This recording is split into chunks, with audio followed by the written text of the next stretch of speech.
Duto Realty is a homegrown business with an eye for getting the job done right. From football games to Sunday school and everything in between, these ladies care about our community and the people in it. Helping buyers and sellers in all of Florida with all types of transactions, including residential, commercial, farm, or vacant land. They do it all. They even offer auction services and sellouts to always get the job done right.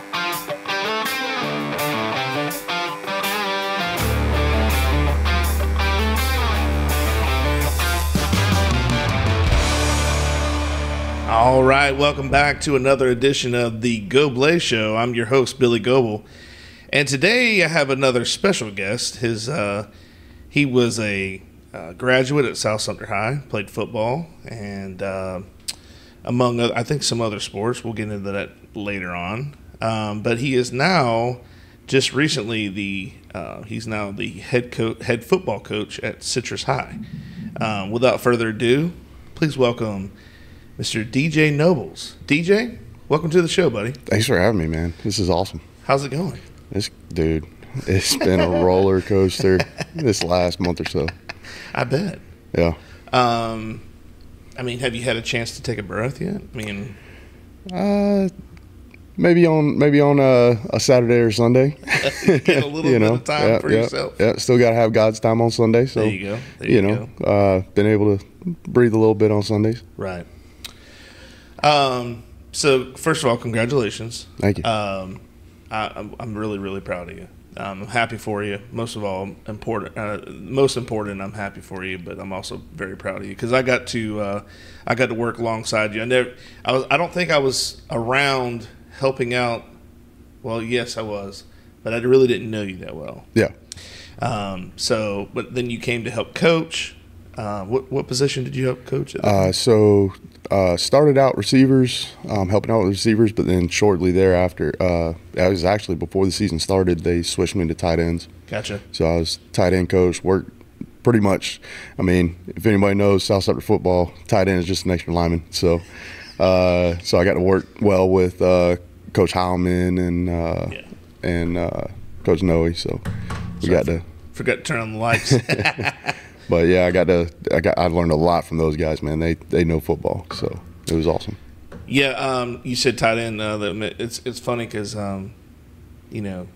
we've had guys that played D line in college and they played tight end at South Sumter. Yep. And it was like Devin Pappenheim. Yep. Yep. But he did a little tight end, and he knew how to block. Yep. And that was important. He learned the number 22. Right, that's what we used to call it, and he's the 22nd guy picked. And yes. One thing he's got to learn, he's got to know how to do is down block. That's all.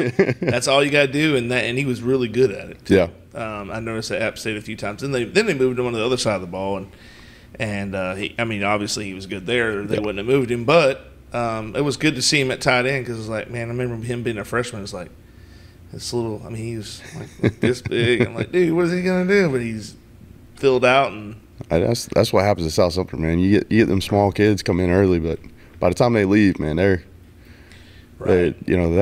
got a phenomenal weight program there and everything. So yeah, it's awesome to see the transformation the kids have from freshman to senior year. Right.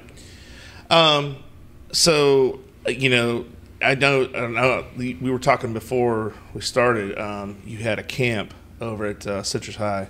How'd that go? Dude, it was awesome. Sam Franklin, he graduated from Citrus High School. He's now playing for the Carolina Panthers. And, just a phenomenal man. Comes back. This is now the second year that he came back to give back to his community. Right. And it was awesome to be a part of it.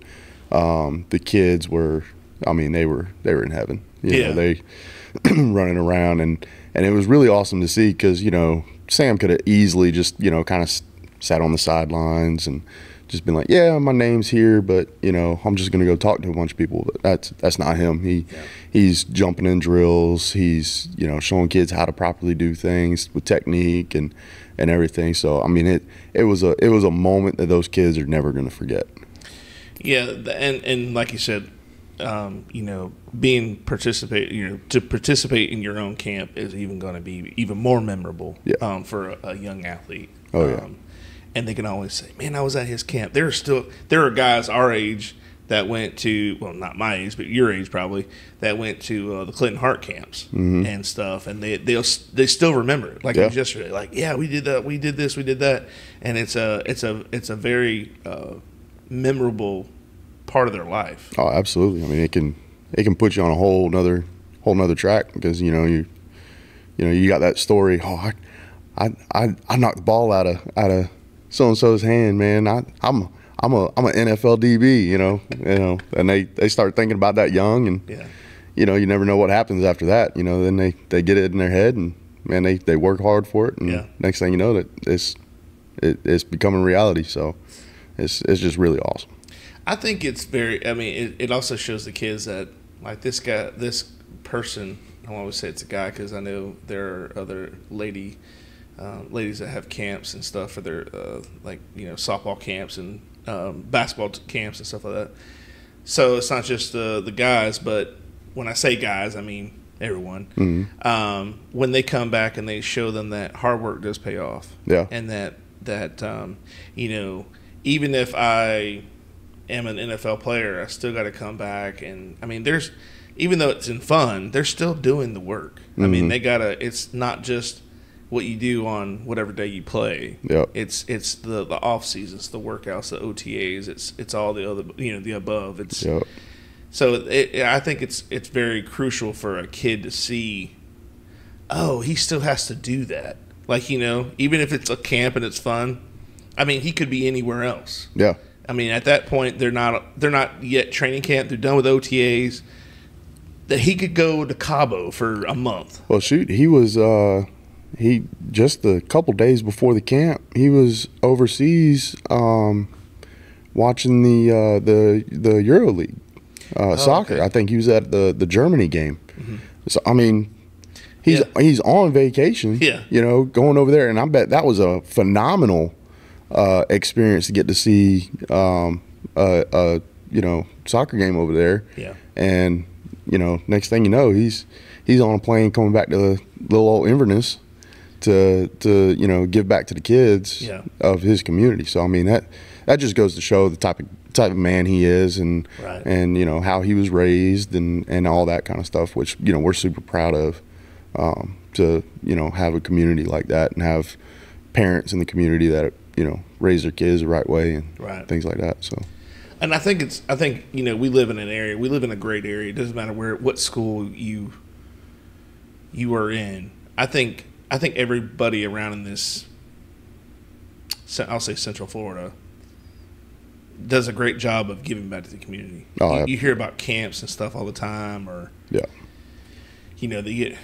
I mean, it's also Florida's a hotbed for talent.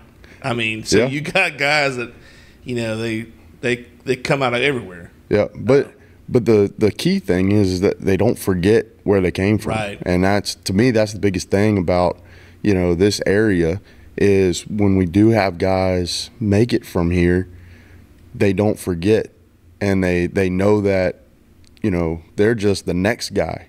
They need to pay it forward for the next one after them to make it as well. They're not just so concerned about themselves. Right. They want to give back and make sure there's another one after them that makes it too. So and that's that's the community part that that's just amazing with especially this area. And I'm finding out Inverness as well. They're the same type. They giving back to their community and all that kind of stuff. So well, it takes a village. Absolutely. It really does, because whether it's sports or just life in general, you've got people taking care of people. I mean, look how many. I mean, look at Coach Sherman all those years taking kids home. Yep. And he didn't have to do that. Yep. But there were a lot of kids who probably wouldn't have that opportunity to play. Yeah. Because mom and dad had to work. Yeah. Or they had no ride home. Or mom and dad didn't even have a car. Yep. You know what I'm saying?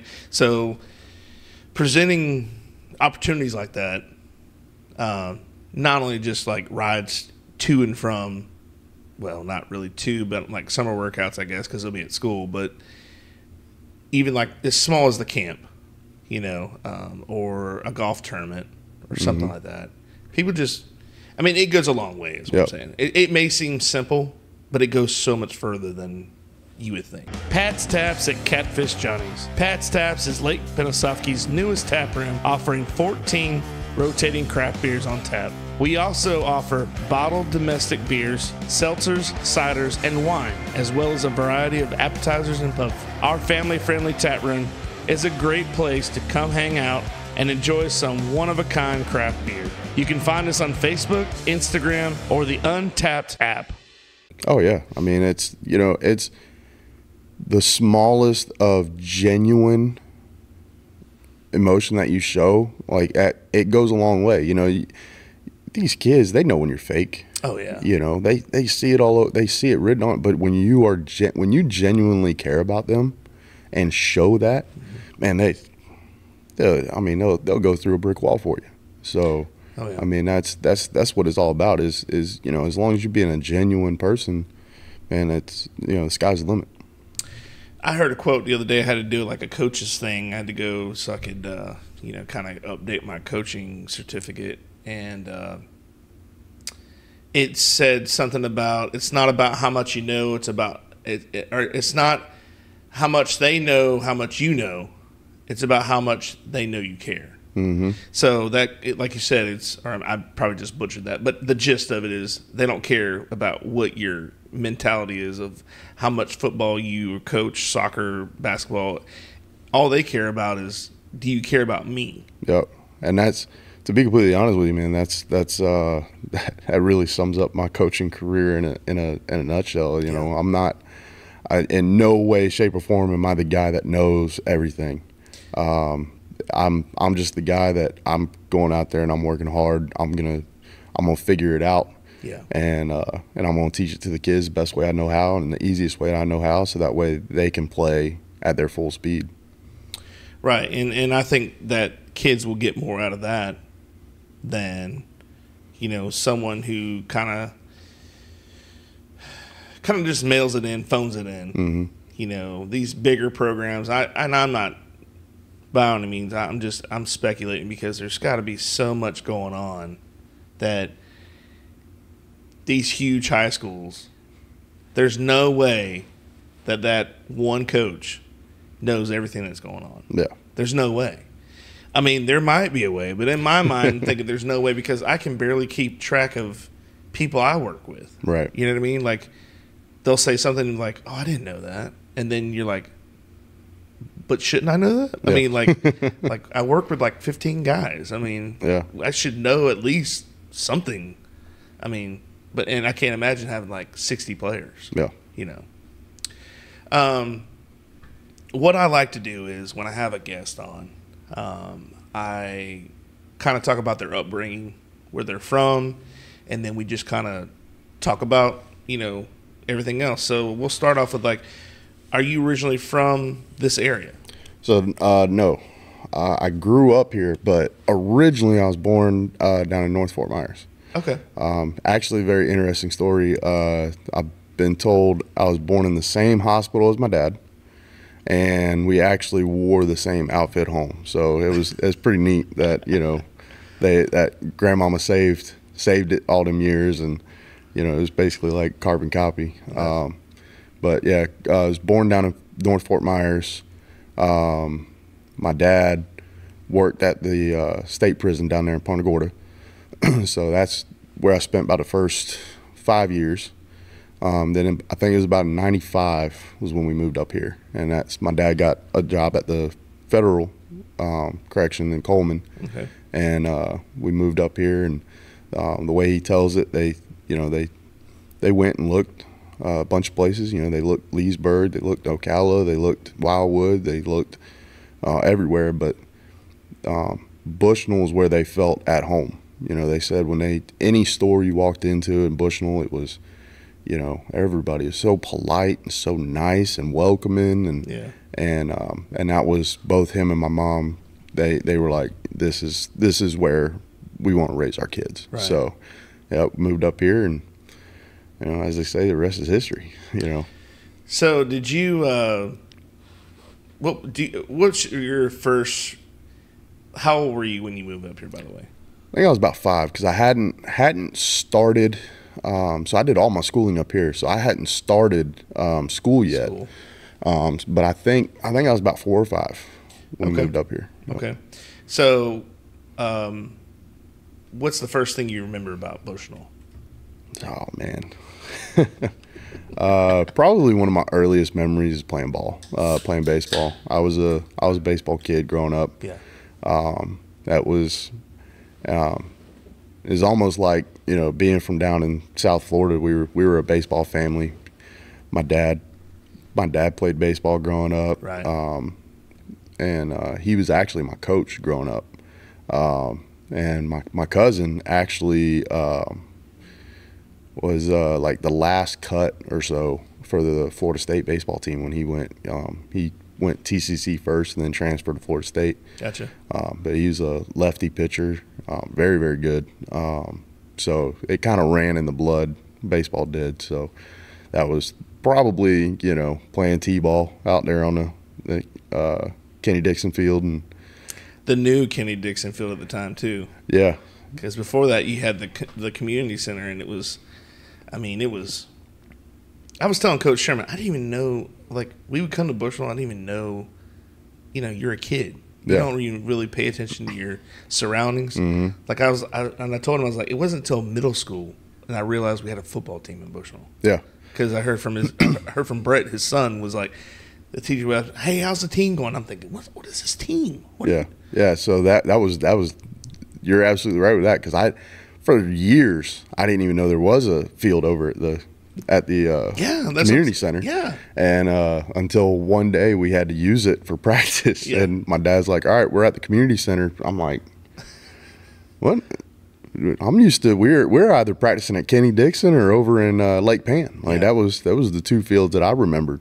But yeah, and then and funny you say it. Well, growing up, I was actually that stretch of time where we didn't have the Pop Warner League, so the Pop Warner football wasn't a thing when I was growing up. Gotcha.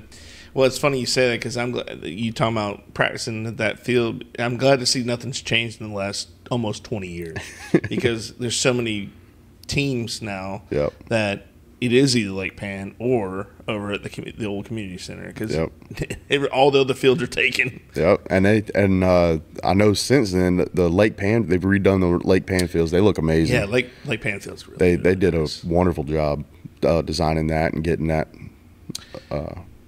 going. Well, we played in Webster and in Center Hill. So just recently, my buddy Mike Cook, he's a I'm probably going to butcher this, but I think he's a deputy. He's a detective. So he works for the sheriff's department, and he put on Facebook that they went and like revamped this iconic. It's like it's basically like a sandlot. Yeah. And it's the field I played on. Yeah. And I'm watching this video, and I'm like, I'm about to tear up, man, because it's like, you got all these emotions growing. That's where you grew up. Yep. And it's like, it's good to see. Again, like I said before, it's the little things that make you go, wow. Well, when you see the video, and then all of a sudden, a whole bunch of memories start popping up for you, and now you're like, oh man, now a whole bunch of another group of kids are going to have memories on that field. It's absolutely pretty nice. Even though we would have been rivals back in the day. Oh yeah. No, and I'm gonna tell you, I've said this before on a previous podcast, that I remember playing Bushnell one time, and it was at the old community center, and the guys, I swear, I don't know, because I was not good at baseball, but I loved playing. Yeah. And I remember playing these guys. They all seemed like they were 6 foot, and I looked like I was 4 foot. So my dad's strategy was just get up there and don't swing. And I'm like, okay, I can do that, because you got a small strike zone. We'll just hope they can't hit the corners. Yeah, and I just remember getting up there. I never swung. It was like a 3-0 green light. Just wait for it. Okay, I'm gonna take my base now. Yeah. So, but I do remember those days, and it's like, like I said, that complex has been, it's been 20 years. No, I'm sorry. I said 20 years, 30 years, brother. Oh my gosh. Goodness gracious. That is, I've seen memes like that on Facebook where they don't consider it from 2000 to 2010. Yeah. They don't leave, like it's disappeared from existence. Yep. Sorry, folks. That was 30 years ago. Yeah. Oh my God. I can't believe it, man. Yeah, they're like, they talk about what is it, the early 2000s to the 90s is when you think about 20, 30 years ago, you think about the 70s or the 80s. Oh yeah. It's like, no, the 90s, early thousands, and it's like, golly, man, where is the time gone? Right. For almost 30 years, 75 Chrome Shop has been a family-run business with a dedicated team of longtime employees. We stay ahead of the curve in the ever-changing trucking industry, providing top-notch customer service and product knowledge. Whether you're looking for the latest chrome accessories or hard-to-find parts, we've got you covered. We offer aftermarket chrome for all big rigs, custom vinyl lettering, acrylic signs, and tags. Our 10,000 square foot facility, the oldest chrome shop in the South, houses a mechanic shop for oil and tire changes and chrome installation. Plus, we have a huge selection of lights for every vehicle on the road. Don't miss our annual truck show every April featuring over 200 trucks and family-friendly entertainment. Visit 75 Chrome Shop today, your truck's new best friend. I posted a thing on Facebook the other day. I found it and reposted it, and it says 1981 to now is like 1981 to 1938. Yep. Yeah, I think I saw that. Yeah. And it was like, way to go, jerk. I'm like, way to ruin the party. Like, I'll just be over in the corner just punching myself in the face. Yeah. I'm like, I didn't do it. I just thought it's just a neat comparison. Who thinks that? I mean, yeah. But it was like, and then another thing was like when Marty McFly went back from 1988 or 1985 to 1955. Mm-hmm. That's like us going back to 1994. Yeah. And it's like, yeah. Whoa, the Kenny Dixon field just opened. Yeah. Bushnell got that second red light. Because that was one of the things I remember my dad saying. It was Bushnell was still considered a one-horse town when we came up, and you'd see people riding their horses to the store and had the spots to tie up their horses outside of stores and everything. He said it was the darndest thing. So, Bushnell has evolved per se, but the thing is, it's like there's such high hopes, and then like 2 blocks over from where we are, they by TJ's. Yep. R.I.P. TJ's. My God, man, they're taking everything away from us. Dude, TJ's was the. Oh yeah, man, that was probably one of the best slices you could get in Bushnell. Like, and I'd venture to say, that's one of the best spots to get a slice of pizza in Central Florida. I mean, that was some amazing pizza. Yeah. Well, you had all the other commercialized pizzas. So you either had Pizza Hut, Hungry Howie's, and the one thing that all them had over TJ's was they would deliver. So yeah, true. TJ's even though TJ's was the better pizza, it was a lot easier to just deliver with Hungry Howie's or Pizza Hut. Right. Well, right next door to TJ's they were supposed to build a Checkers. Well, I hear that's not happening now. That's crazy, man. I know. I remember seeing, man. There's been like 5 different businesses that are supposed. I mean, it's almost like. It's crazy because you'll see them cleared out, so you're like, oh, okay, waiting on what sign's going to go up for what business coming in, and the sign will go up, and then next thing you know, it'll start getting overgrown again, and you're like, yep, that deal fell through. Yep, somebody ran out of money. So I mean, it's the darndest thing to see, but wasn't it? Shoot.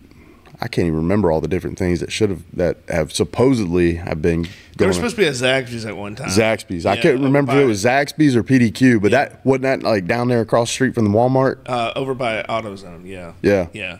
And I heard that was just a gag, like somebody just decided to put the sign up, got mad or something. I don't know. Another one that I heard was Publix down there was on the side supposed of Loves or something. Yeah, like I was like, man, Publix would be awesome, but I think that was another hoax too, just to get our hopes up. Bro, if Publix came to Bushland, I would have no paycheck. No, I'm in there all the time. Oh yeah, them pub subs are the pub subs. Man, oh my gosh. Telling you, the people that are out of the state, if you ever listen to the pub sub, they have them in other states, but the further north you go, they don't have. Everybody's got the Wawa. You're missing out. Oh, dude, y'all are missing out up north, man. I do like a Wawa sub, the hoagie, but it ain't no pub sub. No. Man.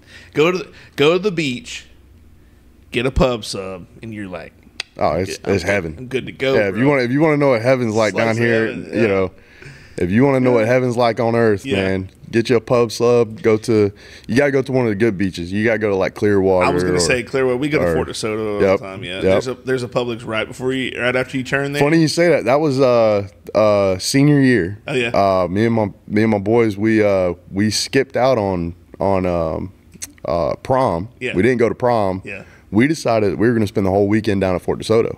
Oh, cool. And that was we drove down, we camped out. Yeah. Camped out Fort DeSoto, and we went to Publix, you know, got all our food for the weekend, and headed on down. Man, that was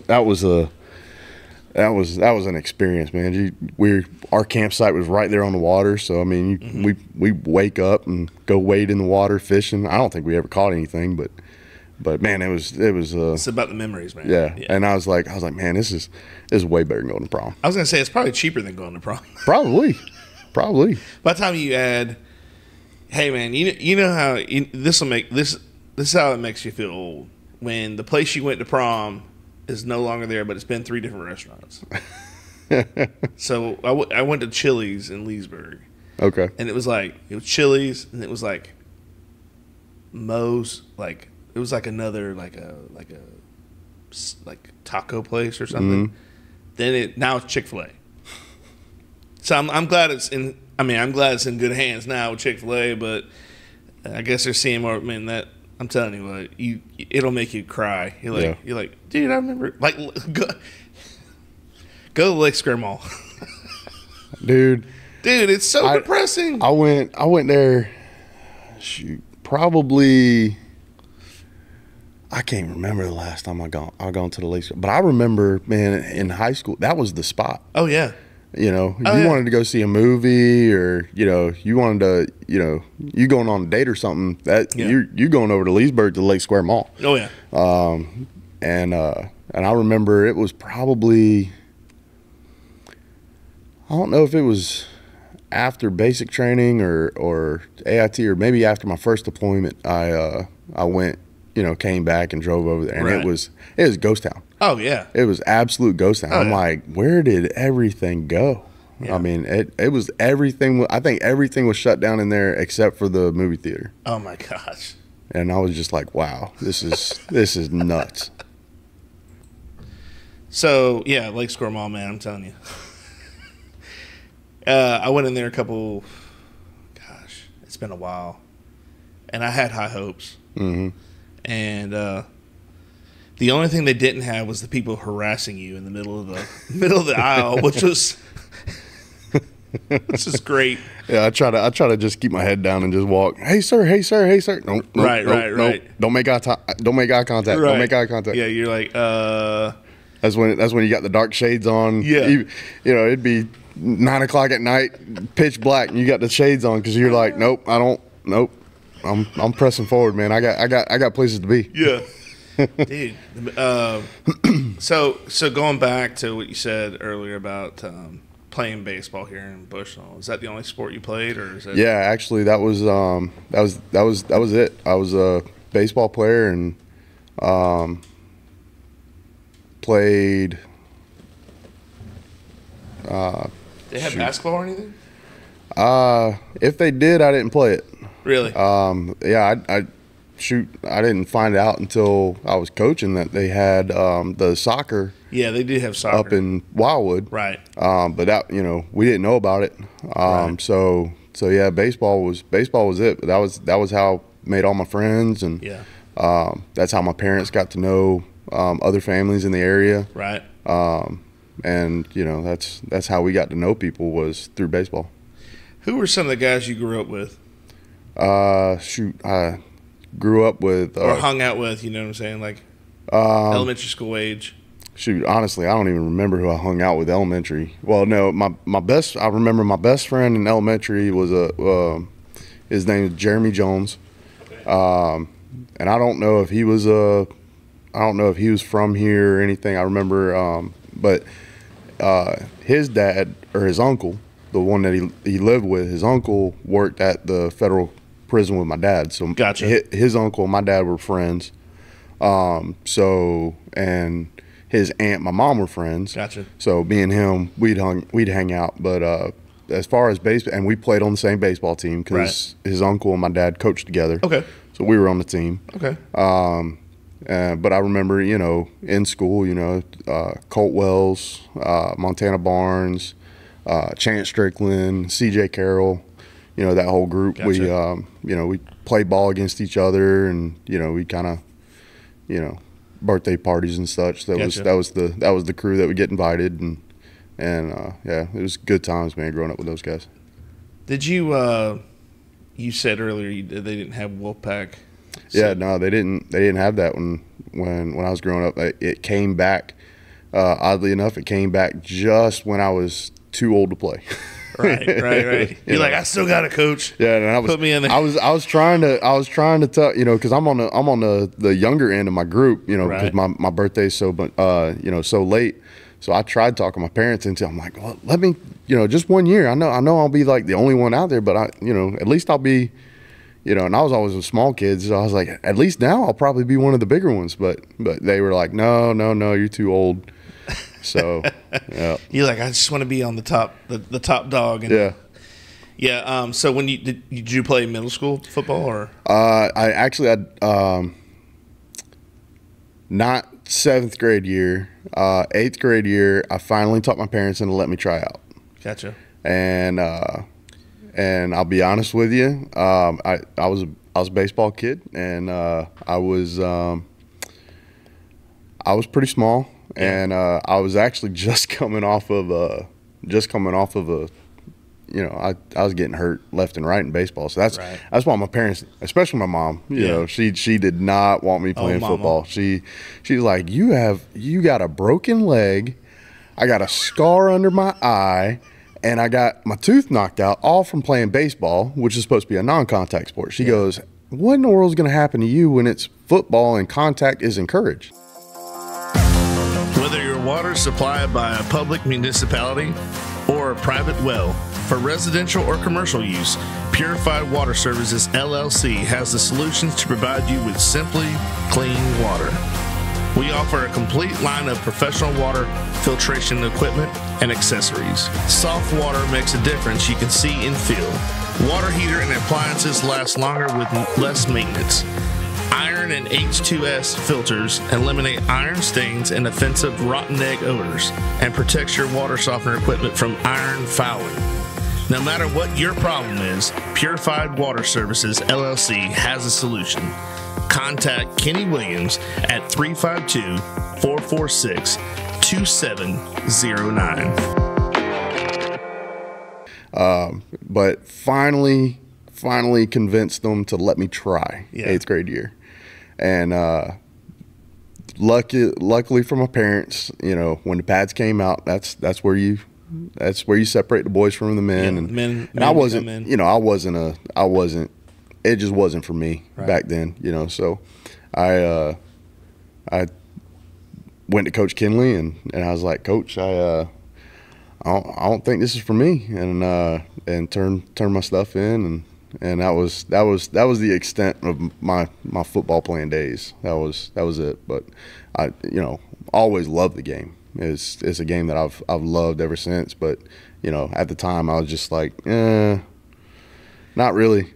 And I'll be honest with you, what really did it was Montana Barnes, man. He can hit. He can hit.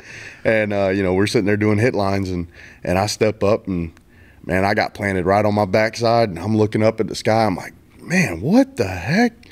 And I get up, go run back in line, and I get back. I'm like, man, my shoulder is, whoo, man. So I go to the coach. Coach, my shoulder feeling a little. He's like, well, use your other one. I was like, whoa, this is way different than baseball. Yeah. Like, okay, I'm going to go back to baseball. So, it's funny when you're talking about when your mom's like, you lost a tooth. You're like, did you justify it? You're like, but I was going to lose that tooth anyways. So it's actually, or whatever, it was actually not really because it's still going right now. It was when the adult tooth had already come in, and man, I didn't realize how long them things are. But it was at practice, and I played second base at the time. Yeah, and we were working double play drill, and I thought I was going to be slick, come up for the quick tag because I was already pretty much in the baseline. So I field it, run up. I was going to make the quick tag and throw to first for the double play. I was going to look like the all-star. And man, I forget who it might have been Montana, but it was somebody. They were like, nope, not today. And they brought that arm up to try and rip, knock the ball out my glove, and elbow ended up catching me in the mouth and knocked it out. And I can't even believe it, but my teammates actually found it in the clay.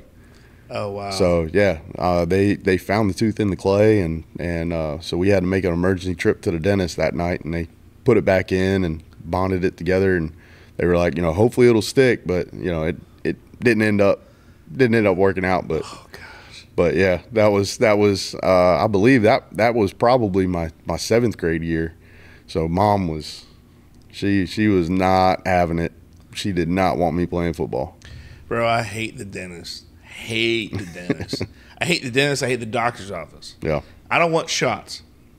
I mean, shoot, with being in the military, I got to be okay with shots now, but and blood taking. But yeah, after, I didn't like going to the dentist, but I'll tell you one thing, since getting the tooth shoved back in my gums, ain't nothing more painful than that. So, because they hit you with the Novocaine, but he can't really wait too long to start putting that thing back in because it's time sensitive. So yeah, they shot up the gums with Novocaine and try and numb it up as best they could. But he looked at me, he goes, I can't wait no more. So he started putting. Man, that was whoo. That was some pain right there. But since then, I'm like, all right, any cleaning or anything I go in for, I just sit there. Well, the cleanings don't bother me, but see, I was going to tell you. I did a cleaning not too long ago, and prior to that was like whatever it is, and then they tell you to come back in 6 months or something, like whatever it is. I don't know the time frame, but they get done with the cleaning, and the assistant says, okay, the dentist will be in here to talk to you. And I know it's not good because she talked to me the last time. Yeah. And let's face it, we ain't changing. And I didn't. We ain't changing nothing. So I'm laying there. I'm laying on that little chair, and I got, it's got the light above you, and you like, and all of a sudden, she comes in. She's got a mask. And she's like, now this is what I heard. She's like, you've been avoiding me, Mr. Goblay. And I was like, are we in a Bond film right now? I was just about to say that. Man, that sounds like a Bond villain if I've ever heard one. I was like, oh my gosh. But I was like, that's probably not how she sounded. But again, I tend to embellish a little bit. But it sounded good. Yeah. But anyways, I was like, no, I'm not avoiding you. I'm here. Yeah. And but I hate dentists. Yeah. I mean, I don't hate the people, but what I'm saying, I hate going there. I hate the whole process. And she's like, you got this cavity here you need to take care of. And then she recommends, she's like, she knows I'm afraid, obviously. So she's like, here are some recommendations. These are people that'll knock you out. So I'm supposed to set something up, and I'm like, listen, if it ain't hurting, I ain't doing it. Well, the crazy thing is that they come in and they start talking about what needs to. Oh, you need to do this, you need to do this, and you need to do this, and you're like, okay, yeah, that sounds good, And most of the time you'll be like, okay, yeah, let's try setting it up. Yeah. And then they throw the numbers at you. Yeah. And you're like, whoa. Yeah. Time out, teacher. I ain't got that kind of money. Like, we got something a little cheaper that we can do. Y'all got layaway? Like, what are we doing here? Like, I ain't got thousands of dollars to be paying to fix this stuff. Like, and that's even with insurance. So, it's wild. Who you think you kidnapped? Chelsea Clinton? Remember that from Rush Hour? Yeah, right. $50 million. Who'd you kidnap? Chelsea Clinton? Chelsea Carter? Nah, I don't care to go, but putting that tooth back in, it was rough. No way. There's no way. Yeah, it was, but So, sports kind of get you going. You make it to high school. Mm-hmm. I'm not going to say football was just not for you. I'm not going to say you quit, because you didn't quit. The football was not for you in middle school because you weren't ready for it yet. Yeah, I'll say that, because there's a lot of things. There's a lot of things that people do that they're not ready for. Yeah, that become successful. Yeah, it didn't fit me at the time. It just didn't fit me. That's at the time. Good word. I wasn't, or a good phrase. I didn't have the right mentality. I didn't have the right. It just wasn't for me at the time. Well, what people don't understand is you can have the best intentions to do everything right, but if you don't have the body, and I'll tell you one thing. I was one of the smallest kids out there. Yeah. I mean, I was not big at all, and I wasn't a gym rat. So I wasn't in the weight room getting bigger and stronger and stuff like that. Because I was baseball. Baseball is more on mobility than strength. So that was, it just wasn't for me at the time. So what did you think you were going to do if you weren't going to play football? What was your life ambition? What was your dream at that time? At that time, the dream was MLB. That was the dream, was baseball. Gotcha. For the longest time, I dreamt of being a Major League Baseball player. Gotcha. And then probably about high school was when that dream started. I started realizing, man, I don't put in the time. I don't put in the time or the hours to really make this dream a reality. Like, it's fun to think about being a Major League ball player when you're young, but I wasn't that serious about it. I played in season, but I wasn't training out of season for it. So about high school was when that dream started to change. Promotional consideration paid for by the following: Webster Ace Hardware and Farm Supply are generous sponsors for today's podcast. They have been a family-owned business for 27 years. This helpful hardware store sells items such as archery, Ariat clothing and boots, Wrangler jeans, case knives, Hammond's candies, and live fishing wear. They also have a full selection of hardware, RV supply, propane, Ben Moore, Royal & Clark, and Kingston paints. You need a barn or fencing job done? Custom barn kits and roofing metal are provided at your local Ace Hardware store. What about a new grill for the yard? Traeger, Big Green Egg, Weber, and Blackstone are found here, along with all the accessories to go with them. Stock up your workshop with DeWalt, Milwaukee, or Craftsman tools. They got you covered. Remember to go to ace.com to shop their entire line to have items shipped directly to the store. Yeah, I mean, everybody has their dreams that they want to do. And I guess it's all depends on what you're into at the time, because people change. Yep. There's people that they start off. Man, some of these poor guys, they get into college and they go, "Man, I've changed my major like 6 times." Yep. Like, what? Yeah, I try to tell kids all the time. They freak out senior year because they're like, "I don't know what I want to study." I tell them, like, you do realize you don't really have to declare your first 2 years. You're going to be taking all gen ed classes anyway. Yeah. Figure it out. Yeah. Take a bunch of stuff and see what interests you, because it's going to change. It's going to change. Right. And a lot can change in 2 years. Oh, yeah. It's, you may not even be in that expertise area. You don't want to be in that area. Yep. You know what I mean? You could. That was me. I changed. I probably changed since high school. I know I've changed what I wanted to do, shoot, maybe about 10 times. Yeah. Just different things. Gotcha. So, yeah.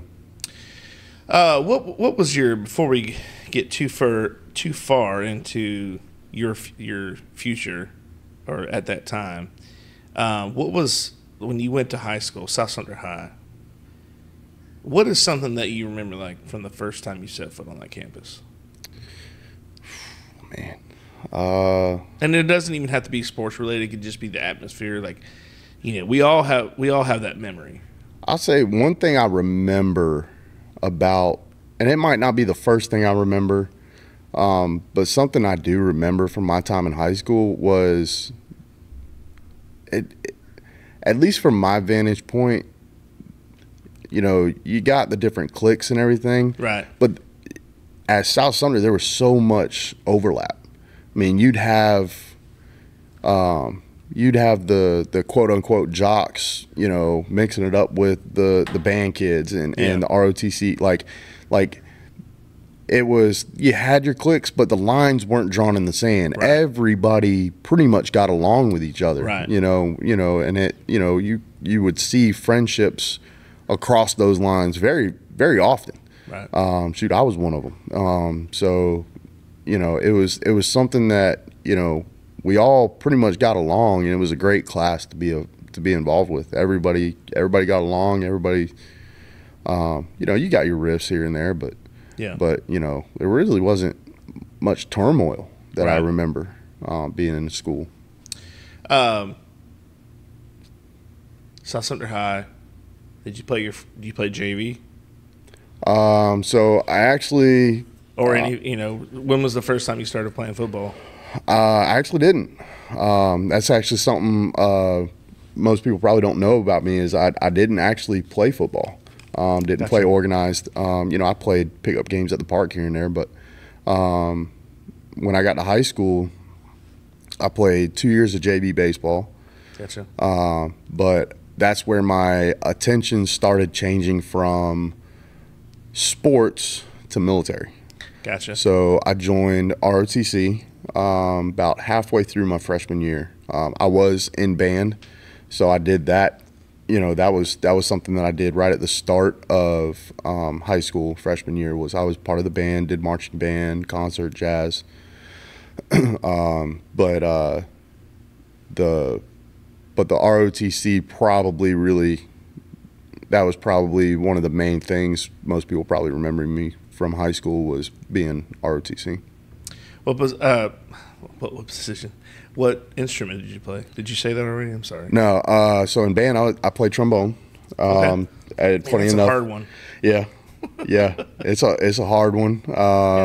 Funny enough, that's what my dad was in the band when he was in high school. Now that was what he played. That's cool. So yeah, we got to bond over that and everything. But I played trombone, but during marching season, my sophomore, junior, and senior year is actually the drum major. So the one that stands on the podium and kind of waves his hands, keeps tempo for the band. That's what I did my sophomore, junior, and senior year. Gotcha. I did 6th grade. I was going, you know, that transition from 5th to 6th grade. Yeah, and they make you choose. You know? So I thought, man, I love music. Yeah. So I'm like, man, what do I want to do? You know, and I had no idea what middle school was going to be like. Mm-hmm. So, you know, you take that test where you hear the different, you know, beats and tempos and stuff. And I did really well. So I'm like, man, okay, maybe I got something. Maybe, and I don't know why. Maybe it's because my mom and dad wouldn't let me have like a drum, because they probably would have just like smashed it or something. Yeah, my dad would have. It would have been in the It would have been in the garbage. In the garbage after 10 minutes. But I played. I decided to do trumpet. Yep. Then I realized I'm not really cut out for trumpet. Yeah. Like that's a lot of breathing. Yeah. Those are some. I mean, they hit some high notes. He's some like Dizzy Gillespie, like where his cheeks were puffed. Yep. I had the cheeks. Yeah. But I could not play that thing to save my life. Yeah, so funny you say that. 6th grade, you come in and I forget who the band director was, but he liked you to choose 3 instruments. So I was like, okay, I'm gonna choose between trumpet, saxophone, and trombone. And most people out there are probably thinking, how in the world did you choose trombone over trumpet and saxophone? Yeah. Well, I tried playing the trumpet, tried playing the saxophone, and it just didn't, I couldn't get a sound quick enough, and, it didn't come natural. And then part of it was, I knew my dad played trombone, so, right. I'm going to follow in Dad's footsteps. I'm going to play trombone, and I'm glad I did. It was a lot of fun and everything, but somehow my mom managed to weasel in, because they made you choose if you want to do band or PE. Right. Well, somehow I don't know how, but my mom got it where I could do both. So sweet. I didn't necessarily have to choose one or the other, so I got to do both. I got to still do the PE stuff and play in bands. So that was pretty awesome. Kona Ice. Kona Ice is a shaved ice truck that brings a one-of-a-kind tropical experience to you. Guests can flavor their own Kona Ice on our signature flavor wave, dance to our island music tunes, and enjoy a nutritious and delicious treat. Contact Jeremy and Marissa at 352-403-0515. Don't forget to follow them on Facebook, Instagram, and TikTok. Catfish Johnny's Restaurant, serving the Lake Pennsauken and surrounding areas since 1990. For the last 33 years, we have strived to serve great food at great prices and a friendly, casual atmosphere. If seafood isn't your thing, our burgers or wings are the best around. We have daily specials too. Check us out on Facebook or Instagram for more information. Who was the PE coach when you were there? That was Coach Kinley. I was Coach Kinley. Okay. Yep. I kind of figured that it might be, but Coach Kinley had not gotten there when I first started. Gotcha. He was there, I think, my 8th grade year. I think he came, but I didn't have PE my 8th grade year. Yeah.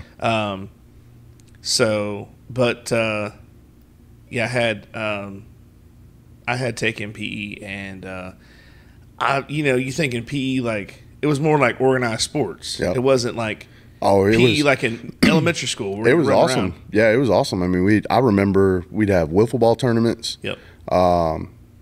Hitting it, you're trying to hit it over the green monster, and I remember I completely forgot about this, but I remember now that it was one of those things. If you could hit it over the big fence, you get a Coke or something. Oh yeah, yeah. That was everybody's. I mean, swinging for the fences, trying to knock that thing, and it's hard. Yeah, that little ball, it don't travel like that. But there's a few guys that could get it over, and they'd go get a Coke or get a soda and all, and then anybody that's going through South Sumter Middle has got to, the one thing you got to remember is the battle ball tournaments. Battle ball, yeah. Battle ball was, man, when you came in there and you saw the small them small balls, the dodgeballs laid out on the court, man, we used to go crazy. I remember my dad probably hated it because I'd show up to baseball practice. I threw my arm out plenty of times playing battle ball because, I mean, you're trying to just drill each other. But that was some of the most fun I'd ever had. Yeah, it was almost like when you saw those the battle balls on the floor. When I was in elementary school, when they would wheel in the VCR cart. I don't know if you're that old, but they had you know what a VCR is, right? Yep. Yeah. I'm not trying to be like that kind of way, but I'm like, no. Some people are like, oh, I remember. So they had a cart. The media specialist. Yep. Just say the librarian. Yep. The media specialist would had one of them old box TVs. Yes, sitting and it was on a cart with a VCR. Yep. They'd roll it in, and it was like on days where it was like gonna storm real bad. And when they cared about kids, I'm just kidding. No, I'm just kidding. And they're like, you guys aren't going out today. So when we saw that come in the room, we're like, dude, you'd have thought that we won the Super Bowl or something. Oh, yeah. We're like, whoa! But, Yep. yeah, no, I get it. And I got to go back and sub at the middle school for Coach Kinley. Oh, wow. And it would be battle ball day. And Yep. I was like, I think I was more excited than the kids were. But, Shoot. I mean, they were still excited. But Shoot, you were probably like, I'm the sub now. It's battle ball day, even if it's not. it was like Billy Madison. Yeah. When he was Yeah. like, you guys are all in big trouble now. No, because half those kids were taller than me, and they were like throwing me out. Because, I mean, they're 6 foot in 8th grade. Yep. Some of them boys, I'm like, oh my gosh. I'm like, You're like, hold up, time out. This isn't how it's supposed to go. I'm like running across the gym. I'm supposed to be the one. This is supposed to be my all Madden moment. Y'all are ruining it. Yeah, I thought I was gonna be like, this is my time to shine, but it was like time to duck and run. I mean, it was like being shot at across the room. You like dodge and everything. But Patches O'Houlihan running in your head. Dodge, dive, duck, and dodge. Yeah. So, but there were no wrenches. So, Yeah. but yeah, it was one of those things that you'll never, like I said, you'll never forget. It was one of those things. So high school, you're thinking, hey, what am I going to do when I get out of here? Yep. And so you said you were military minded. Yeah. So tell me about that. So my family has, and I've learned since high school, talking with my dad and learning more about the family history and everything. But my family is big time military. Probably have had somebody in the family in every war. Like Forrest Gump. Yeah. Yeah. Basically. Yeah. So and specifically, I ended up being 3rd generation Air Force. Cool. My grandfather joined the Air Force, and actually I think he joined when it was still considered the Army Air Corps. It was before they actually split to the Air Force, and then my dad joined as well. So when I hit high school, that was started getting involved with ROTC, and that was I kind of always knew the military was going to be a route. I knew that I was going to join the military. I didn't know how I was going to join, because starting out, I was gonna. Mom wanted me to go to college, right? So I was gonna go to college and become an officer, but I knew the military. That was what I was gonna do, right? So ROTC ended up becoming a big part of what I was gonna do in high school, and that started with the air rifle team. Okay. When I was in high school, we had the air rifle team. We shot competitively 4-H and in ROTC, so that was something that kind of locked me in and really got me going, because that was a lot of fun. Got to go on some pretty neat trips with that. What is so you graduate? You're going in the Air Force. My brother joined the Air Force in 2012. Okay. And I was not real sure what was going to happen, and I wasn't a big fan of it. Yeah.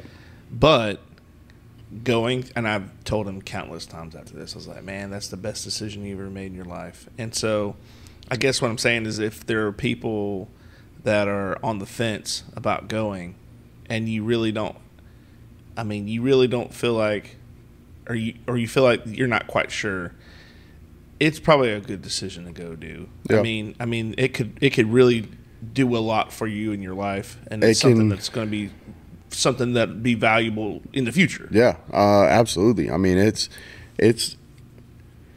an amazing brotherhood to be a part of. Right. And it never fails. You anywhere you go, you're going to run into a veteran, and instantly you have something to talk about. Right.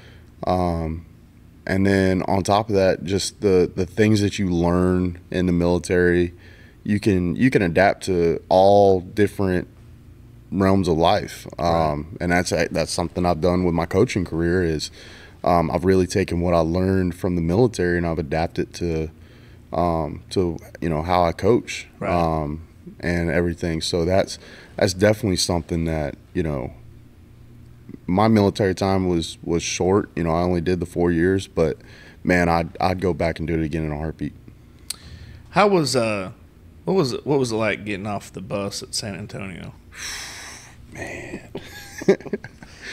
man, our driver set us up. I remember it. I'm sure you're not the only one he's ever done it. Probably not. So I remember, man, we pull up, and first of all, the whole situation was crazy, right? And even before, I'll backtrack to, I wasn't always going to go Air Force. Okay. My best friend at the time, he's still my best friend. He lives out in Colorado. He was going Army. So we got to talking, and he's like, hey, man, they got this program. We can go to basic together and training, and we'll go to our first duty station together. I was like, oh, man, that's great. At least we'll have somebody to help get us through.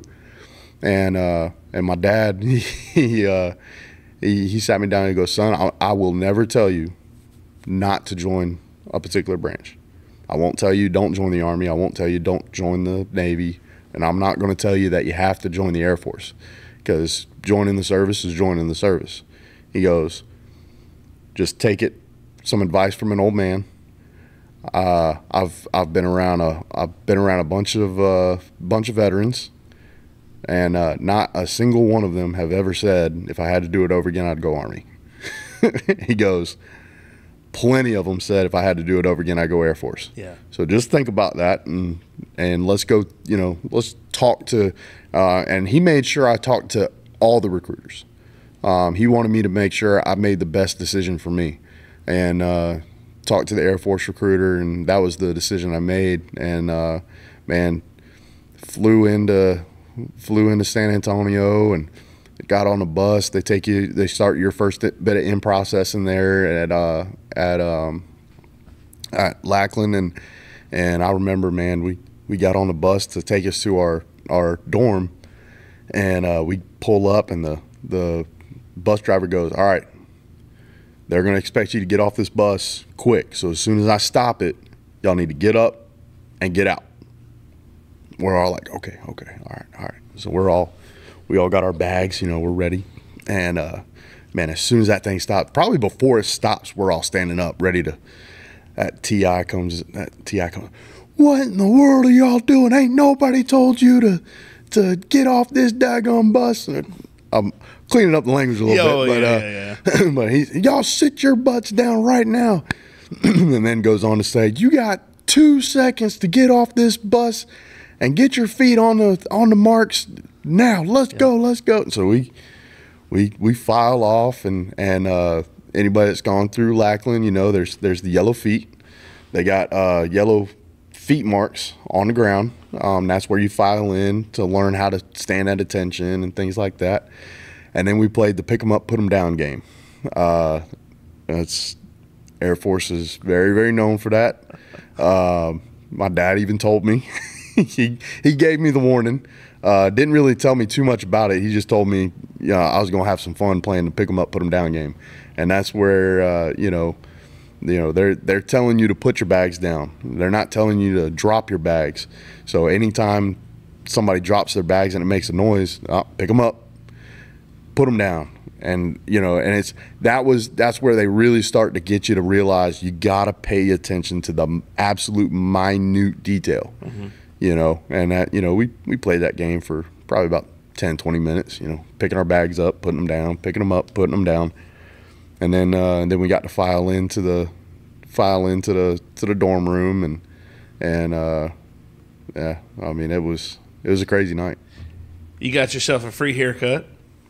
Yeah. Yeah. So I'd already, I was ROTC, so I always had short hair. Yeah. But my dad told me, he's like, you don't want to show up with short hair already.